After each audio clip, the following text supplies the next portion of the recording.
আসসালামু আলাইকুম ওয়া রাহমাতুল্লাহি ওয়া বারাকাতুহু। আলহামদুলিল্লাহি রাব্বিল আলামিন ওয়াল আকিবাতু লিল মুত্তাকিন ওয়াসসালাতু ওয়াসসালামু আলা রাসূলিহিল আমিন। সুপ্রিয় দর্শক শ্রোতা, পবিত্র মাহে রমজান উপলক্ষে বিজয় টিভির নিয়মিত আয়োজন মেগা ডিজিটাল স্কেল নিবেদিত আলোকিত Ramzan powered by Darus Sunnah international মাদ্রাসা অনুষ্ঠানে আপনাদের সবাইকে আমন্ত্রণ জানাচ্ছি আমি মুফতি মোহাম্মদ সিদ্দিকুর রহমান সরকার।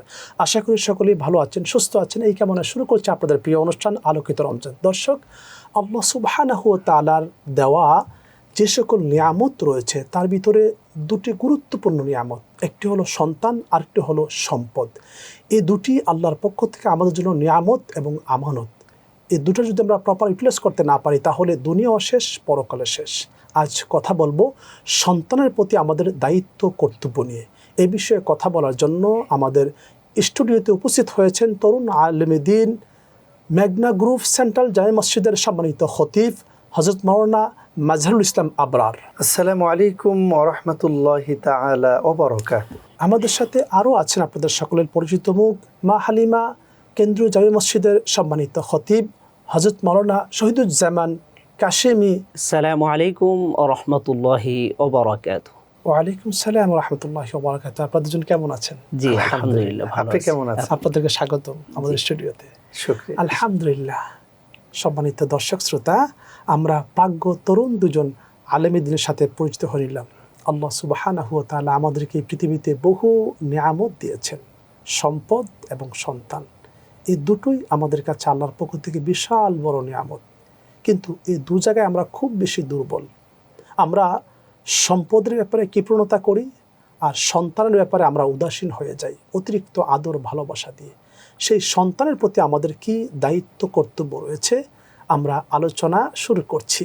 আমরা আলোচনা শুরু করছি মাওলানা মাজহারুল ইসলাম আবরারের কাছ থেকে, যে সন্তান আল্লাহর দেওয়া বিশাল বড় এক নিয়ামত। সেই সন্তানের প্রতি প্রাথমিক আমাদের কি কি দায়িত্ব রয়েছে? চমৎকার বিষয়ের অবতারণা করার জন্য বিদগ্ধ উপস্থাপক আপনাকে মোবারকবাদ।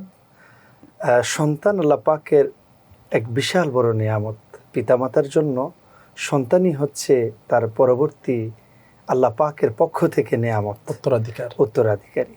সন্তান সে পৃথিবীতে আসবে, তার জন্য সর্বপ্রথম আল্লাহ পাক শিখিয়ে দিয়েছেন সে ভাষা, রব্বানা হাবলানা মিন আজওয়াজিনা ওয়া যুররিয়াতিনা কুররাতা আয়ুন ওয়াজআলনা লিল মুত্তাকিনা ইমামা।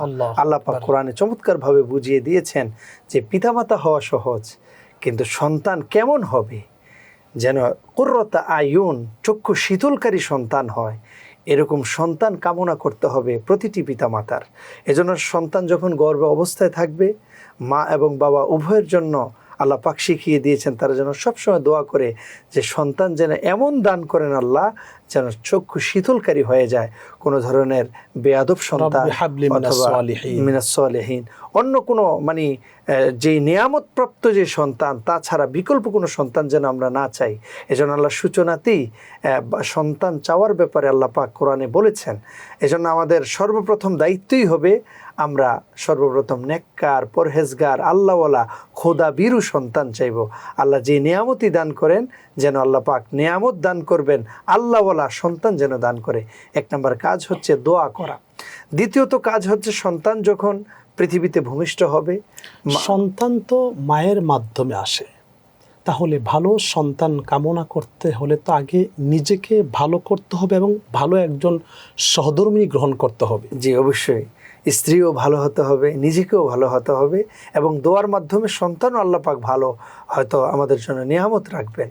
কিন্তু দ্বিতীয়ত কাজ হচ্ছে সন্তান যখন ভূমিষ্ঠ হবে সাথে সাথে একজন অভিভাবক বা পিতা বা মাতার দায়িত্বই হচ্ছে তার ডান কানে আজান এবং বাম কানে একামতের ব্যবস্থা করা। আজকে দেখা যায় যে সিজারের মাধ্যমে হসপিটালগুলোতে সন্তান ভূমিষ্ঠ হচ্ছে, কিসের আজান, কিসের একামত, এগুলোর কোনো খোঁজখবর রাখে না। আজকে আমরা এই বিজয় টিভির এই পর্দা থেকে আপনাদেরকে অনুরোধ করছি, যারা সিজারে হোক অথবা নর্মাল ডেলিভারি হোক, হসপিটাল হোক আর বাড়িতেই হোক, আপনারা সূচনাতেই এই জিনিসটি খেয়াল রাখা দরকার যে সন্তান ভূমিষ্ঠ হওয়া মাত্রই ডান কানে আজান, বাম কানে একামত দেওয়া, এটা বাধ্যতামূলক করতে হবে। রাসূল করিম সাল্লাল্লাহু আলাইহি সাল্লাম এ ব্যাপারে চমৎকারভাবে হাদিসে পাক ইরশাদ করেছেন। এজন্য আসুন, পিতামাতার অন্যতম দায়িত্বই হচ্ছে সন্তানের আজান এবং একামতকে নিশ্চিত করা। প্রিয় দর্শক, আপনাদের জ্ঞাতার্থে আমি জানাচ্ছি, সন্তানের আযান এবং একামত নিশ্চিত হওয়ার পর সন্তান যখন হয়ে গেল তখন আপনাদের উপর এখানে একটি বিষয়, সন্তানের যে ডান কানে আজান বাম কানে ইকামত, এবং মেয়েদের ক্ষেত্রে বলা হয়েছে যে তাদের ডান কানে হচ্ছে ইকামত, বাম কানে হচ্ছে আজান। এই যে সন্তান হওয়ার পরে এক ডান কানে আজান বাম কানে ইকামত, এটা আমরা দেওয়ার সময় অনেকেই একটা জিনিস যেটা ভুল করে, সামনে দর্শক শ্রোতা এখানে একটা জিনিস খেয়াল রাখতে হবে আমাদেরকে, যে সন্তানকে একজন মানুষ পূর্ব দিকে তাকে কোলে নিয়ে দাঁড়াবে, আরেকজন পশ্চিমমুখী হয়ে প্রথমে তার ডান কানে আজান দিবে, আবার ওই ব্যক্তি তার মাথাটা ঘুরিয়ে আবার যখন অন্য দিকে দিবে তখন আবার তিনি তার বাম কানে আবার ইকামত দিয়ে দিবেন। নিয়ম হলো এইটা। আমরা অনেক সময় দেখা যায় সন্তান এক জায়গায়, আমরা আজান দিচ্ছি আরেক জায়গায়, কিন্তু নিয়ম হলো সন্তানের ডান কানে মুখ রেখে। তাহলে ডান কানটা কি, আমি যখন পূর্ব দিয়ে দাঁড়িয়ে যখন সন্তান যখন কোলে নিবে তার মাথাটা কিন্তু ঠিক ডান কানটা থাকবে যিনি আজান দিবেন তার মুখী হয়ে। ঠিক এইভাবে কিন্তু আমরা এই কাজটি করবেন, সেটি হলো সুন্নাহ নিয়ম। আল্লাহ তাআলা আমাদেরকে বোঝার তৌফিক দান করুক। আপনি চমৎকার বলছিলেন। তারপর শিশু, একজন বাচ্চার ব্যাপারে সুন্নাহ হচ্ছে তাহনিক করা। একজন বুজুর্গ আলেম অথবা মা বাবা যারা খুব মুহাক্কিক বা এরকম কারো মুখের লালা থেকে মিষ্টি জাতীয় খেজুর হতে পারে অথবা মধু হতে পারে, একটু তাকে খাওয়াই দেওয়া, এই তাহনিক করা, এটা সুন্নাহ। আমরা কিন্তু এগুলো করি না। এই কারণেই কিন্তু আজকে সন্ত্রাস, আজকে দেখেন রাহাজানি করছে, কিশোর গ্যাং তৈরি হচ্ছে। এর কারণ কি? এর পিছনে অন্যতম কারণই হচ্ছে যে সন্তানকে আসলে আমরা সঠিকভাবে লালন পালন এবং তাদের যে হক ছিল এগুলো আমরা কিন্তু মা বাবার আদায় করি না। আপনি চমৎকার বলছেন। আপনার কাছে আমি আবারও আসবাস মাওলানা শহীদুজ্জামান কাশেমি, আপনি যদি বলেন যে সন্তানের প্রতি আমাদের আর কি কি দায়িত্ব রয়েছে? সন্তানের প্রতি আমাদের অনেকগুলো দায়িত্ব রয়েছে। হযরত যেমনিভাবে বলছিলেন যে প্রথমে একজন নেককার মা নির্বাচন করা, দ্বিতীয়ত দোয়া সন্তানদের জন্য করা, তারপরে তাহনিকের বিষয় বললেন, সাথে সাথে হচ্ছে মাথা 7 দিন যখন পূর্ণ হবে তখন একটা ছোট্ট নবজাত শিশুর জন্য মাথা মুন্ডন করানো, সাথে সাথে এই তার সুন্দর একটা ভালো নাম রাখা। অনেক সময় দেখা যায় যে আমরা নানান খারাপ মানুষের নামটা আমরা বাছাই করে সেই শিশুর জন্য আমরা নির্বাচন করলাম, কিন্তু আসলে এর পরিণাম ভালো। যখন 7 দিন যখন পূর্ণ হবে, আমাদের প্রথম কাজ হলো তার সুন্দর একটি নাম রাখা এবং তার মাথা মুন্ডানো, এবং ওই পরিমাণ স্বর্ণ বা রৌপ্য আমরা কাউকে দান করা এবং তার আকিকা করা, যে সুন্দর নাম রাখা, তার মাথা মুন্ডানো, তার 7 দিন তার আকিকা করা, এগুলো তো সন্তানের হক, বাবা মার দায়িত্ব বটে। সুন্দর নাম রাখা। এখন মুহাম্মদ আরবি সাল্লাল্লাহু আলাইহি ওয়াসাল্লাম অনেক নাম এমন ছিল যে উনি পরিবর্তন করে ফেলছেন। যেমন আব্দুল উজ্জা, উনি আব্দুল্লাহ নাম রেখেছেন। তারপরে আব্দুর রহমান রেখেছেন। অনেক নাম যেগুলো অর্থবোধক না এবং ভালো না, সেগুলো মুহাম্মদ আরবি সাল্লাল্লাহু আলাইহি ওয়াসাল্লাম সুন্দরভাবে সেগুলো ভালো নাম রেখেছেন। তো আমাদের এটাও বাবা মার প্রতি এটা একটা কর্তব্য, দায়িত্ব যে ভালো সুন্দর নাম রাখা। কারণ এই নাম কিয়ামতের ময়দানে এই নাম ধরেই তাদেরকে ডাকা হবে। এজন্য ভালো নাম, অর্থবোধক নাম রাখা আবশ্যক। আকিকা এটাকে 7 দিনের দিনে দিতে হবে নাকি পরে দিলে হবে? আকিকা এটা মুহতারাম 7 দিনের দিন দেওয়া উত্তম। তবে যদি কারো সামর্থ্য না থাকে তাহলে আপনার 21 দিনের মাথা 14 দিন বা 21 দিন বা জীবনে একবার হলেও তার অবশ্যই আকিকা করতে হবে। সন্তানের হক বটে। এটা তো মনে হয় সন্তানকে সমস্ত বিপদ আপদ মুসিবত রোগ বেমার থেকে সন্তানকে হেফাজতে রাখে। দেখুন আমাদের যে বিষয়টা আপনি যেটা বললেন যে আমাদের সন্তান যে আসবে, যাদের সন্তান হয় না তারা জানে সন্তান কি জিনিস। আল্লাহ কোটি কোটি টাকা তারা খরচ করেন একটা সন্তানের জন্য। আমরা যারা সন্তানের যারা বাবা মা হচ্ছি, আমরা তো কমপক্ষে 8-9 মাস আগেই জানি যে আমার সন্তান হবে। এই 8-9 মাস যদি আমরা কিছু টাকা জমিয়ে রাখি, সঞ্চয় করে রাখি, তাহলে তো একটা যদি মেয়ে সন্তান হয় 1টা খাসি, আর যদি ছেলে সন্তান হয় সেক্ষেত্রে বোধ 2টা খাসি। তো তাহলে এই 1টা খাসি বা 2টা খাসির দাম হয়তো 15-20 হাজার টাকা হবে। সেটা কি জমানো আমাদের পক্ষে সম্ভব নয়? অবশ্যই সম্ভব। আরেকটি বিষয় দেখুন তো, আমরা এখন দেখা যায় যে খুব দুঃখজনক, আমাদের প্রচুর হাসপাতাল যারা সিজার প্রয়োজন না হলে ওরা সিজার করে ফেলেন। হ্যাঁ, যেটা আগে ছিল না। কারণ আল্লাহ তাআলা ওইভাবে সৃষ্টি করেছেন। আমরা তো আলহামদুলিল্লাহ আমরা দুনিয়াতে এসেছি বাবা মার মাধ্যমে, আমাদের সময় সিজার লাগেনি।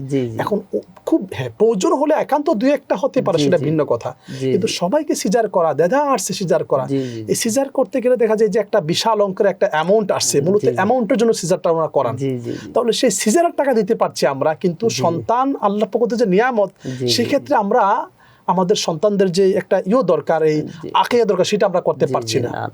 আপনি চমৎকার বলছেন মাওলানা মাজহারুল ইসলাম আবরার, আপনি যদি বলেন যে আমাদের সন্তানদেরকে আমরা প্রথম জীবনে কি শিক্ষা দিব, এই ব্যাপারে আপনার কাছ থেকে শুনবো, তবে বিরতির পর। সুপ্রিয় দর্শক শ্রোতা, খুবই গুরুত্বপূর্ণ আলোচনা হচ্ছে। আপনারা দেখছেন আপনাদের প্রিয় অনুষ্ঠান মেগা ডিজিটাল স্কুল নিবেদিত আলোকিত Ramzan, powered by Darus Sunnah international মাদ্রাসা। নিচ্ছে ছোট্ট একটি বিরতি, আমাদের সাথেই থাকুন, ফিরছি আমরা কিছুক্ষণ পর।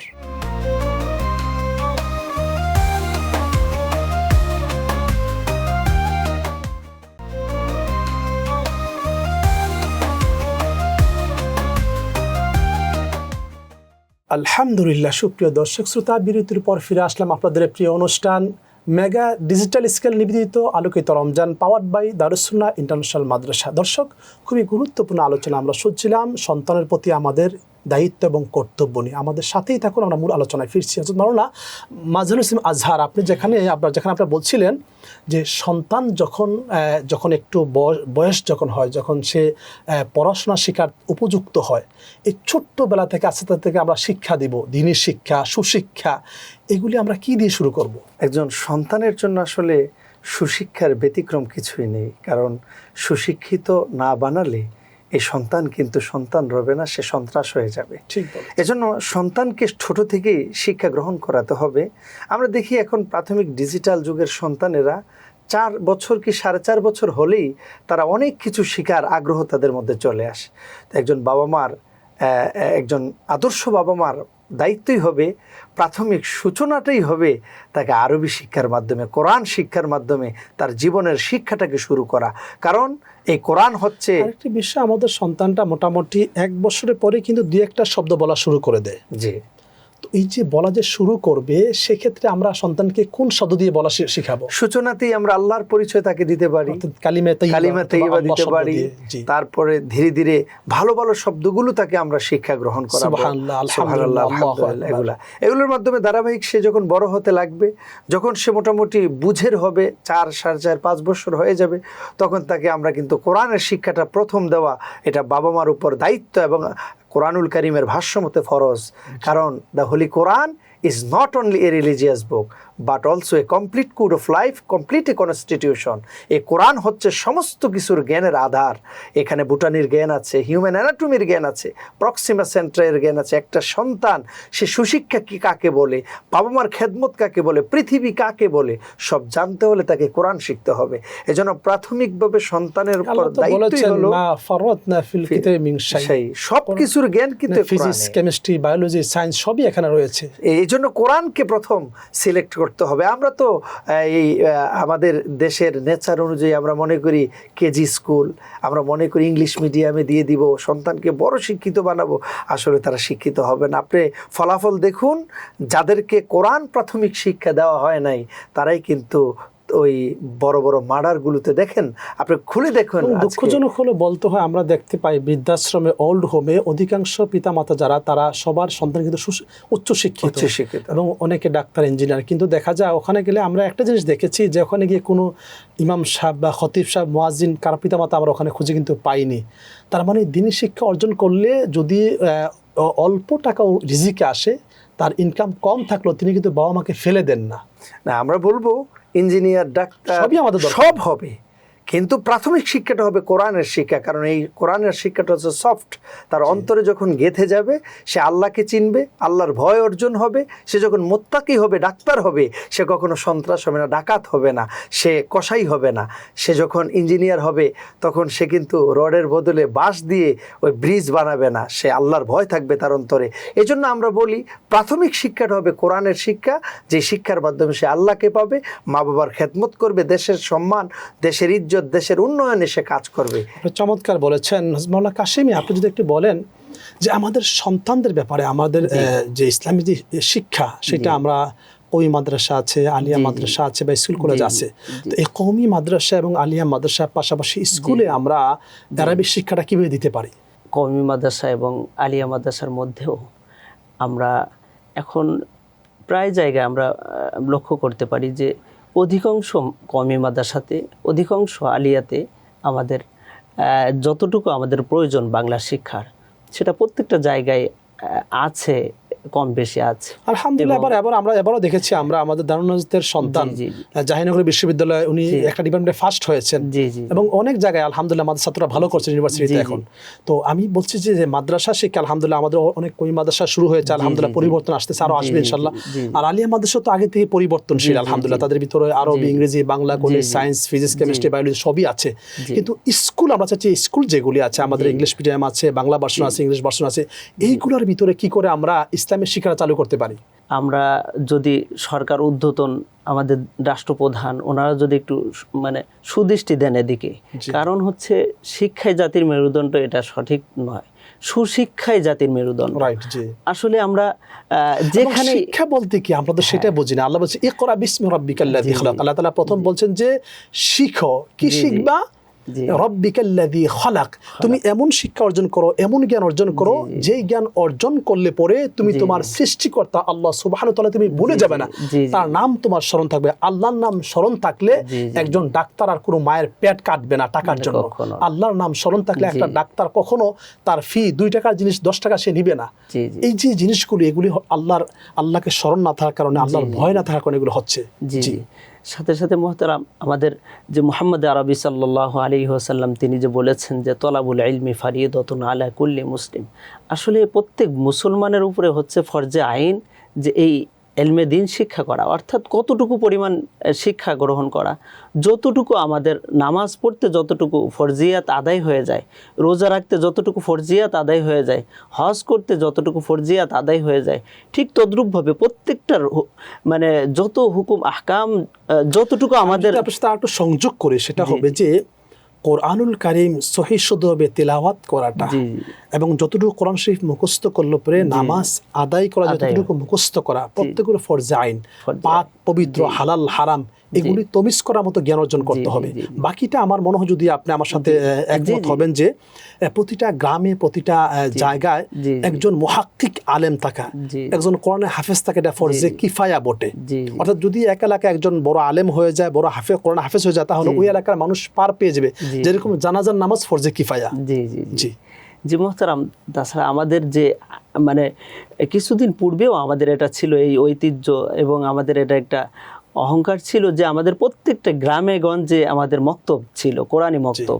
কিন্তু দিন দিন এগুলোর খুব অবক্ষয় দেখা যাচ্ছে এবং দিন দিন এই কোরআনী মক্তবগুলো আস্তে আস্তে এটার খুব দুর্ভোগ আমরা দেখতে পাচ্ছি। এগুলোই হচ্ছে প্রাথমিক আমাদের শিক্ষার প্রাণ, কিন্তু এগুলি ছিল কিন্তু মূলত আমাদের। তাহলে এই ক্ষেত্রে বোধ হয় আমাদের যারা কমিটি আছেন, মসজিদ কমিটি বা এলাকাবাসী, তারা যদি আরেকটু সচেতন হন, তাহলে মনে হয় আমাদের পুরোনো দিনের যেই শিক্ষাটা, কাদিম শিক্ষা, যেটা অরিজিনাল শিক্ষা, সেই মক্তবের শিক্ষাটা আমরা অবশ্যই ফিরে পাবো। আপনি চমৎকার আলোচনা করেছেন, আপনার কাছে আমি আবারও আসবো। মাওলানা আবরার, আপনি যদি একটু আমাদেরকে খুলে বলেন যে রাসূল করিম সাল্লাল্লাহু আলাইহি ওয়াসাল্লাম হাদিসে বলেছেন তোমাদের সন্তানকে তোমার 3টা জিনিস শিক্ষা দিবে, একটা হাদিস আছে, আপনি এই সময় কি বলবেন? রাসূল করিম সাল্লাল্লাহু আলাইহি ওয়াসাল্লাম এই সন্তানের শিক্ষার ব্যাপারে তিনি কিন্তু দুনিয়া আখেরাতের যে শিক্ষা, এই শিক্ষার পাশাপাশি ফারায়েজের শিক্ষার কথাও কিন্তু তিনি বলেছেন। সন্তানকে শিক্ষা দিতে হবে।